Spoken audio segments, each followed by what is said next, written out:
जय महाराष्ट्र. धाराशिव लोकसभा मतदारसंघातील नगर परिषदांसाठी जी मतदान प्रक्रिया त्या ठिकाणी पार पडली होती त्याची मतमोजणी आज होती. आणि या मतमोजणी झाल्याच्या नंतर त्या ठिकाणी ह्या निवडणुकीमध्ये जे जे नगरसेवक पदाचे उमेदवार महाविकास आघाडीचे विजयी झाले त्या सर्वांचं मी मनापासून हार्दिक अभिनंदन करतो. आणि आपण ही निवडणूक सर्वसामान्य लोकांसाठी लढवत होतो.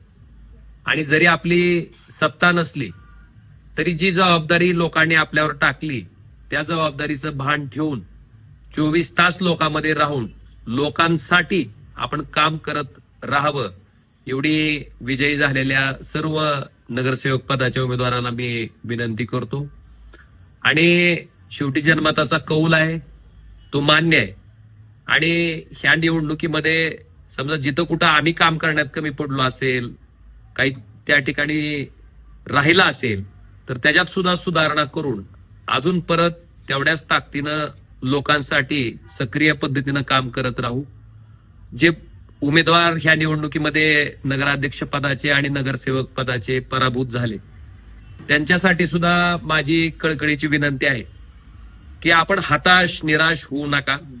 शेवटी लोकांसाठी काम करायच्या भूमिकेतनं आपण ही निवडणूक लढवत होतो. आणि मी माझं उदाहरण तुम्हाला सगळ्यांना देऊ इच्छितो आधी की मी सुद्धा 2014च्या विधानसभा निवडणुकीमध्ये त्या ठिकाणी 10,000 मतांनी पराभूत झालो होतो.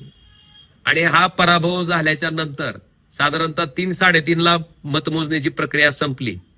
मी बघितलं की मला किती कमी मतं पडली, मग कुणामुळे कमी पडली, कुणी काय केलं ह्याच्यावर विचार करण्यापेक्षा आजच्या अर्थकारणाच्या राजकारणामध्ये आपल्याकडे आर्थिक ताकद तर तेवढी नाही माणसं जोडायला. त्यामुळे ही माणसं आपल्याला मनातनं त्यांच्या कामाच्या माध्यमातनं त्या ठिकाणी जीवानं त्या ठिकाणी जोडावी लागणार. आणि हा एकमेव निर्धार करून मी 3 वाजताच्या मतमोजणीतनं बाहेर पडलो. ते पहिल्यांदा 5 वाजताच्या पहिल्या लग्नाला मी त्या ठिकाणी उपस्थिती लावली. आणि त्या दिवसापासून अखंडपणे लोकात राहून लोकांसाठीच प्रामाणिकपणे काम करत राहिलो. त्यामुळं पराभवानं खचून न जाता आपल्याला लोकांना जोडण्यासाठी जे सगळ्यात मोठं माध्यम आहे की त्यांच्यासाठी कामाला पडणं, त्यांच्यासाठी 24 तास उपलब्ध राहणं आणि त्यांच्या संपर्कात राहणं. मला वाटतंय हे काम मी अखंडपणे 14 ते 19 त्या ठिकाणी करत आलो. आणि त्याचाच परिपाक सामान्य जनतेनं प्रचंड पैशाची ताकद असताना, सत्तेची ताकद असताना सुद्धा 2019च्या लोकसभेच्या निवडणुकीत तब्बल 1,27,000 पेक्षा अधिकच्या मताने आणि 2024च्या लोकसभेच्या निवडणुकीत तब्बल 3,29,846 इतक्या मताच्या फरकाने त्या ठिकाणी लोकांनी परत सभागृहात जाण्यासाठी संधी दिली. त्यामुळं आपल्याला सुद्धा विनंती आहे की एक निवडणूक झाली म्हणजे सगळं काही संपलं असं होत नाही.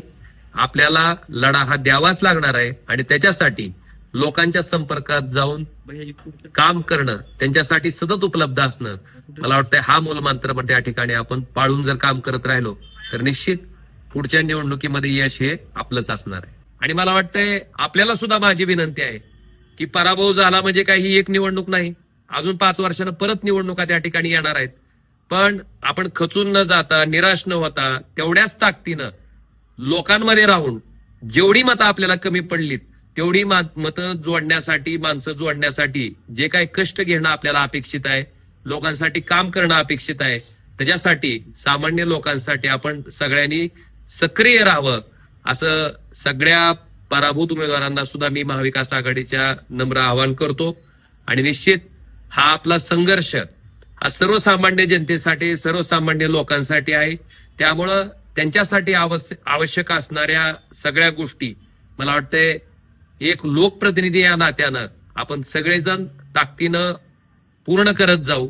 आणि जे पराभूत झाले असतील ते सुद्धा, त्यांना सुद्धा जनतेनं काही ना काही मतं टाकलेले, मला वाटतं लोकांनी टाकलेला विश्वास, कमी पडलेले मताचं त्या ठिकाणी जितके आपल्याला कमी पडलेत ते कुणाला दोष देण्यापेक्षा तेवढी माणसं जोडण्यासाठी अजून ताकदीनं, अजून शक्तीनं, अगदी आत्तापासूनच आपण त्या ठिकाणी कामाला लागावं असं नम्र आवाहन मी आपल्या सगळ्यांना करतो. धन्यवाद. जय महाराष्ट्र.